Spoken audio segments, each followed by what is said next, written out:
Metro rail গত 2 দশকে রাজধানী ঢাকাকে ঘিরে চলমান বিভিন্ন ইনফ্রাস্ট্রাকচার ডেভেলপমেন্ট প্রজেক্টগুলোর মধ্যে অন্যতম গুরুত্বপূর্ণ একটি প্রজেক্ট। প্রায় 34,000 কোটি টাকা ব্যয়ে নির্মিত এই স্থাপনাটি ঢাকা শহরের যানজট এড়িয়ে যাতায়াতের অন্যতম একটি মাধ্যম হয়ে উঠেছে। ধাপে ধাপে বিভিন্ন স্টেশনের কার্যক্রম শুরুর মাধ্যমে 2023 সালের নভেম্বর মাস থেকে মেট্রো রেলের মতিঝিল থেকে উত্তর অংশের কার্যক্রম সম্পূর্ণভাবে শুরু হয়। বর্তমানে মেট্রো রেল প্রতিদিন গড়ে প্রায় 3 লাখ যাত্রী পরিবহন করছে। আমাদের আজকের ভিডিওতে আপনাদের জানাবো মেট্রো রেল কিভাবে মানুষের জীবনযাত্রা বদলে দিচ্ছে। আনলিমিটেড লাইফ চলুক গ্রামীণ ফোনের মান্থলি প্ল্যানে, এক প্ল্যানে 1 মাস।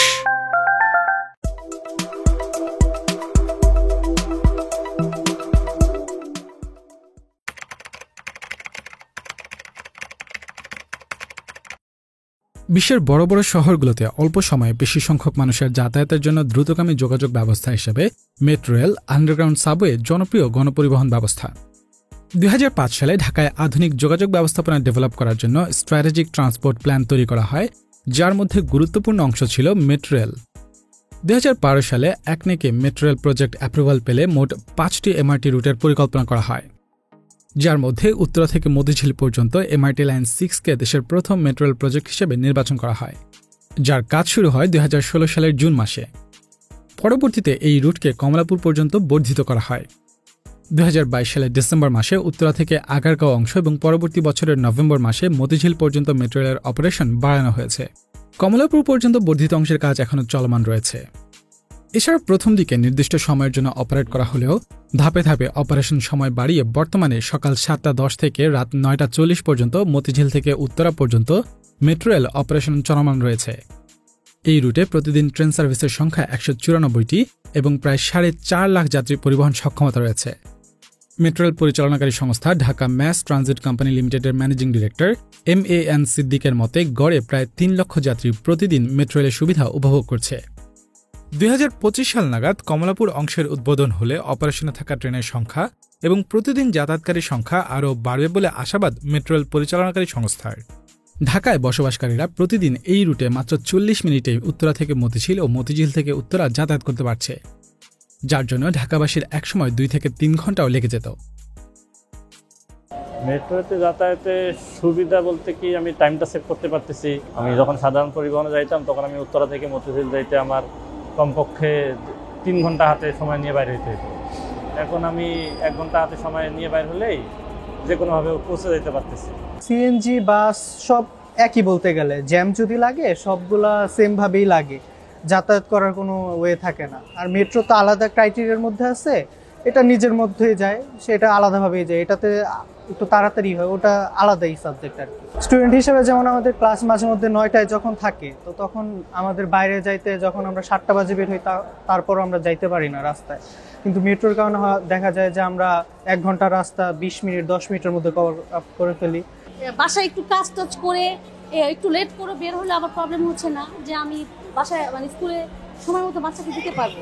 মেট্রো রেল তো অনেক আরামদায়ক, এখানে তো কোনো যানজট নিয়ে নেই, কোনো সমস্যা নেই, আপনার কোনো গরম নেই, এসি আছে।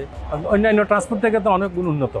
আগের তুলনায় টাইম হিসাব করলে খরচের পার্থক্য অনেক কম। দেখা গেছে আমার 3 ঘন্টা সময় লাগতো, সে জায়গায় আমি 1 ঘন্টায় পৌঁছতে পারতেছি, এর ফাঁকে অন্য কোনো একটা কাজ করে বাইরে হয়ে আসতে পারতেছি। স্যারেরা অনেক সময় দেখা যায় মেট্রো রেলেই চলে যায়, আবার মেট্রো রেলে চলে আসে। মেট্রো রেল একসাথে অনেকে ব্যবহার করে, আর গাড়ি ওই হিসাবে সবাই ব্যবহার করতে গেলে তো গাড়ি তো অনেক চলে আসতো, কারণ 10 জনের 10টা গাড়ি আসতো, কারণ 10 জন তো একটাতে যাওয়া আসা করতেছে।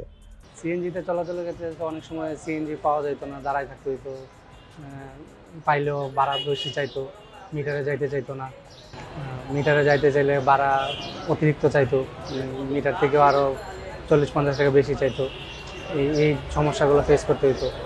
দুয়ারিপাড়ার থেকে ডাইরেক্ট মতিঝিল গেছিলাম 400 টাকা 500 টাকা, ওই লোকটা এখন রিস্কে দিয়ে 20 টাকা রিস্কে দিয়ে এখানে চলে আসি 11 নম্বরে, ওটি মেট্রো রেলে চলে যায়। মেট্রোর ভাড়া মিড লেভেলেই আছে আমি বলবো আর কি, যেহেতু আমি যদি একটা ট্যাক্সি ক্যাব ভাড়া করতে যাই বিগ অ্যামাউন্ট লাগে, আবার যদি সিএনজিতে যাই সেক্ষেত্রেও টাকা বেশি লাগে মতিঝিল পর্যন্ত, সেক্ষেত্রে বাসের সঙ্গে তুলনা করলে অতটা না, এবং মেট্রোর ভাড়া সব দিক দিয়েই আমি বলবো যে রিজনেবলের ভিতরেই আছে এখন পর্যন্ত আমাদের। আনলিমিটেড লাইফ চলুক গ্রামীণ ফোনের মান্থলি প্ল্যানে, এক প্ল্যানে 1 মাস। লোকজন সংখ্যা একটু বেশি হলেও ওই যে বললাম তাড়াতাড়ি যেতে পারবো, যেখানেই যাচ্ছি না কেন ভালো লাগছে। আর সুবিধা বলতে তাড়াতাড়ি যেতে পারি, আমার তো এটাই মনে হয়, এটাই বেস্ট সুবিধা আমার কাছে যেটা মনে হয়। মেট্রো রেল যে শুধু মানুষের সময় বাঁচিয়ে দিচ্ছে তা নয়, এর পাশাপাশি যাতায়াতের কনভিনিয়েন্স সহ মেট্রো রেলের কারণে স্টেশনগুলোর আশেপাশের এলাকাগুলোর নাগরিক, কর্মজীবী, ব্যবসায়ী সহ নানা শ্রেণী পেশার মানুষের জীবনযাত্রা এসেছে ব্যাপক পরিবর্তন। মেট্রো রেল হওয়ার আগে আমাদের শুধু আশেপাশেই, ফার্ম গেটের আশেপাশেই শুধু কাস্টমার আসতো। এখন উত্তরা থেকেও আসে, মিরপুর থেকেও আসে, আগারগাঁও, তালতলা। আগে যেমন কোনো কিছু কেনা করতে হলে বসুন্ধরা যেত, নিউ মার্কেটে যাওয়া লাগতো, এখন ফার্ম গেট থেকে কিছু কিনে তারা খুব স্বাচ্ছন্দ্য বোধ করে বাড়িতে পৌঁছাতে পারতেছে। আগের তুলনায় এখন 20% সেল হয়তো বেড়েছে, কারণ জনসমাগম বেশি থাকলে বেচা বিক্রি তো বেশি হবেই। দোকানের ভ্যালু আগের তুলনায় কিছুটা বেড়েছে। আগে যে দোকানটা ভ্যালু ছিল হলো 30 লাখ টাকা, সেটা এখন হয়ে গেছে 60 থেকে 70 লাখ টাকা। ফার্মগেটের যে মেট্রো রেলের স্টেশনটা আপনার তেজগাঁও কলেজের সাথে বা আপনার খামারবাড়ির এখানে তেজগাঁও কলেজের আশেপাশে যে দোকানগুলো আছে, বিশেষ করে ফুটপাত, এইখানে বেচা কিনেটা আমি একটু বেশি দেখছি, কারণ ওইখানে মানুষ যাতায়াত করে নামে, ওইখানে আপনার ফুটপাতে যে দোকানগুলো আছে ওদের বেচা কিনাটা একটু বাড়ছে। আপনার আস্তে আস্তে দেখা গেছে যখন মানুষজন ফার্মগেট আসা যাওয়া করবে, হয়তো সামনে আপনার বেচা কিনা বাড়তে পারে, কাস্টমারের আনাগোনা আরও বাড়তে পারে, এটা সময়ের ব্যাপার। আর মেট্রো রেল আপনার কমপ্লিট হওয়ার পরে যেমন আমাদের আশেপাশে তেজকুনিপাড়া, নাখালপাড়া, তারপরে রাজাবাজার, এসব লোকগুলো মাঝখানে অফ ছিল। এখন আবার তারা আবার ওই যে কাস্টমারগুলো, রেগুলার যে কাস্টমারগুলো আমাদের মার্কেটে যাতায়াত করতো, তারা আবার আসা যাওয়া শুরু করছে, তাদেরকে আমরা পাচ্ছি, টুকটাক বেচা কিনা করতেছি। মেট্রো রেল হওয়ার পরে বাসার পরিবর্তন আছে, একটু ভাড়া একটু বেশি। আগে 3 রুমের বাসা নিতে গেলে আপনার 20-25 হাজার টাকা নিত, এখন মনে করেন আরও 5-7 হাজার টাকা বাড়ছে।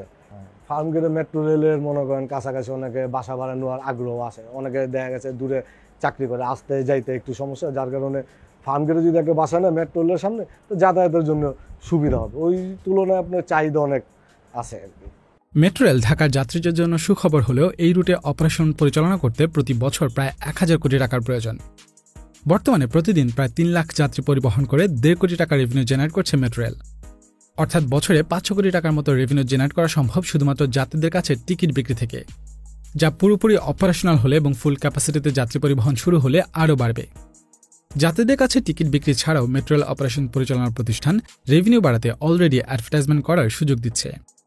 ইতোমধ্যেই দেশের মেট্রো রেলের বগিতে বিভিন্ন ব্র্যান্ডের নিজেদের অ্যাডভার্টাইজমেন্ট করতে শুরু করেছে। যদিও প্রথম দিকে এসব অ্যাড নিয়ে কিছুটা নেগেটিভিটি থাকলেও দেশের বৃহত্তম টেলিকম প্রতিষ্ঠান গ্রামীণফোন সহ আরও বেশ কিছু প্রতিষ্ঠান মেট্রো রেলের বগিতে যাত্রীদের যাতায়াতের এক্সপিরিয়েন্স যাতে বিরক্তিকর না হয় সেভাবে নিজেদের অ্যাডভার্টাইজমেন্ট প্লেসমেন্ট করছে।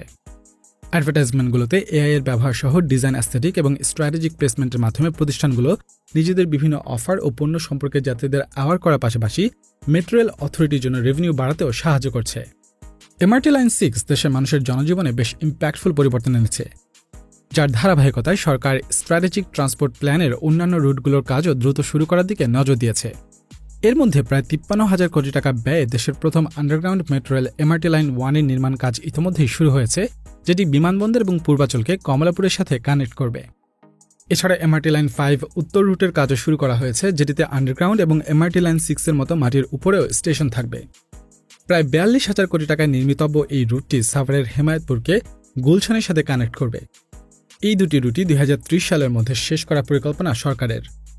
এছাড়া বাকি রুটগুলোর কাজও খুব শীঘ্রই শুরু করে 2032 সালের মধ্যে পুরো ঢাকা এবং আশেপাশের এরিয়াকে মোট 140 কিলোমিটার রেল নেটওয়ার্কের আওতায় আনার মহাপরিকল্পনা করছে সরকার, যা বাস্তবায়ন হলে ঢাকার মানুষের সম্পূর্ণ জীবনযাত্রায় মেট্রো রেল হবে অন্যতম গুরুত্বপূর্ণ এবং ইম্প্যাক্টফুল একটি অংশ।